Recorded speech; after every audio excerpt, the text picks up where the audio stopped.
Obama's humiliated by hometown paper after they begged Trump to help with this mess. President Barack Obama and other Democrats have long considered Chicago and traditional media to be safe allies. Surprisingly, a scathing newspaper editorial from the former president's liberal hometown is calling that assumption into question. The editorial board of the Chicago Tribune recently had harsh words for both Obama and former Senator Harry Reid over the appalling mismanagement of the Yucca Mountain nuclear waste storage proposal. That remote location in Nevada has been selected to store spent nuclear fuel. Instead, the previous administration delayed and derailed the project, and Chicago residents were directly affected by the meddling. One of those, Yucca Mountain, opponents, alas, was Harry Reid, who for 10 years was Senate Democratic leader and in a position to get his way, explained the Chicago Tribune editorial board. As president, Barack Obama gave Reid exactly what he wanted, closing down the entire effort. Stopping the waste storage plans may have gained the Democrats short-term political points with left-wing environmentalists, but it also angered many people in Obama's home state of Illinois. Illinois has more of the spent fuel than any other state, including 1,000 tons at Zion, on the shore of Lake Michigan, the editorial explained. The 79,000 tons of existing nuclear waste, after all, have to be stashed somewhere. Right now, that somewhere consists of dozens of sites across the country, including the mothballed plant in Zion, stated the editorial. This haphazard approach makes no sense from the standpoint of safety or security. On the contrary, it creates unnecessary risk of environmental disasters and terrorist attacks, unlike the formidably impregnable Yucca Mountain. A common criticism of the Yucca Mountain storage plan contends that the site is unsafe or bad for the environment. However, experts have confirmed that these alarmist fears are unfounded.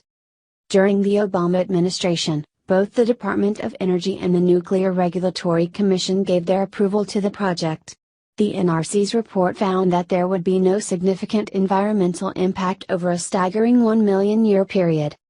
The Chicago Tribune went even further than calling out Obama, and suggested that President Donald Trump should act soon to fix the situation.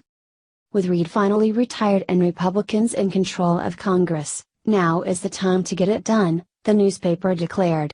Yucca Mountain is the only viable alternative to the jury-rigged status quo. We hope the Trump administration and Congress will revive it. Trump makes massive announcement just in time for first 100 days, he's really doing it. It's going to be huge. President Donald Trump said Friday that a massive tax cut will be coming to businesses and individuals when he unveils his tax reform package next week. We'll be having a big announcement on Wednesday having to do with tax reform. The process has begun long ago, but it really formally begins on Wednesday, Trump said later while signing executive orders. He told AP, without providing numbers, that the tax cut will be bigger, I believe, than any tax cut ever. Trump said last month that he was looking for a major impact when he rolled out his tax plan. It will be the biggest tax cut since Reagan and probably bigger than Reagan, he said. We are the highest taxed nation in the world. And we are going to bring taxes way down, Trump said. Trump also said he wants to simplify the rules for middle-income taxpayers by reducing the number of brackets. Trump's comments came after he signed an executive order Friday aimed at reviewing a series of Obama administration rules aimed at blocking U.S. companies from moving their headquarters overseas as a dodge to reduce their taxes. We're going to lower our business tax, which is the highest in the world, the president said Friday. In one order Trump signed Friday, Treasury Secretary Steven Mnuchin was directed to begin the process of tax simplification. The federal tax system should be simple, fair, efficient and pro-growth, Trump's order said. Contrary to these purposes, numerous tax regulations issued over the last several years have effectively increased tax burdens, impeded economic growth and saddled American businesses with onerous fines, complicated forms, and frustration. Immediate action is necessary to reduce the burden existing tax regulations impose on American taxpayers and thereby to provide tax relief and useful, simplified tax guidance, the order said. White House Budget Director Mick Mulvaney told Bloomberg Television Friday that the goal of the tax reform plan is to provide 3% annual growth. "We're trying to backfill from there," he said. In face of Inca war, Hawaii responds with shocking warning for its citizens.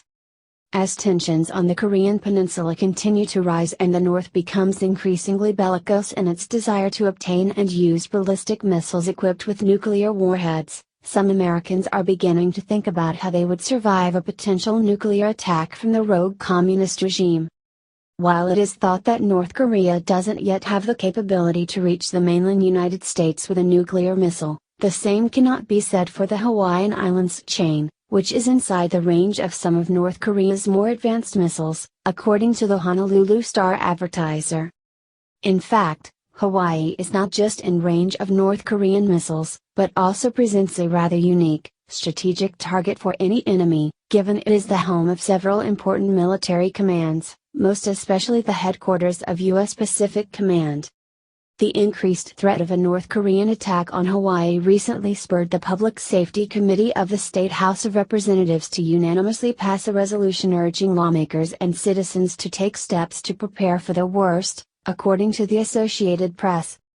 First and foremost, the resolution sought state funding for an effort at cataloging, re-equipping and refurbishing the hundreds of disused and forgotten Cold War-era underground bunkers that dot the island of Oahu, many of which were stocked with medical kits, food, and sanitary kits, the AP reported, but were cleared out and forgotten after with the fall of the Soviet Union in 1991. The resolution, which is now under consideration by the House Finance Committee, also called for an update of the state's nuclear emergency response plan, which reportedly hasn't been touched since last updated in 1985. According to Breitbart, the resolution also requested state authorities conduct public awareness campaigns to ready the public for a nuclear disaster.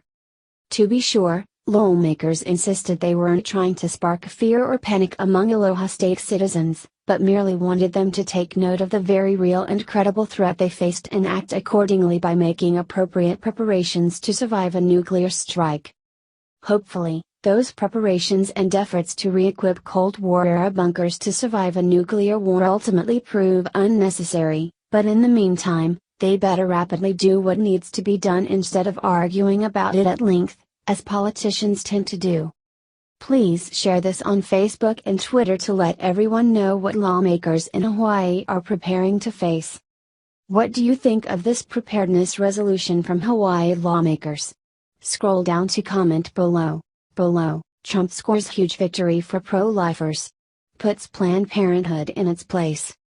In a crucial reversal of former President Barack Obama's pro-abortion policy, President Donald Trump recently signed legislation that would allow states to withhold funding from clinics that provide abortions. The resolution, H.J. Res.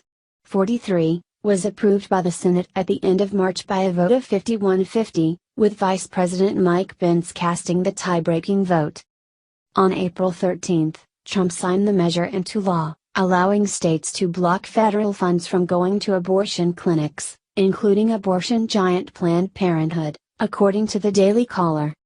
Under Obama's pro-abortion policy, states did not have the authority to choose which health centers received federal Title X funding based on abortion services. Title X, part of the United States Public Health Service Act, was enacted to provide family planning services.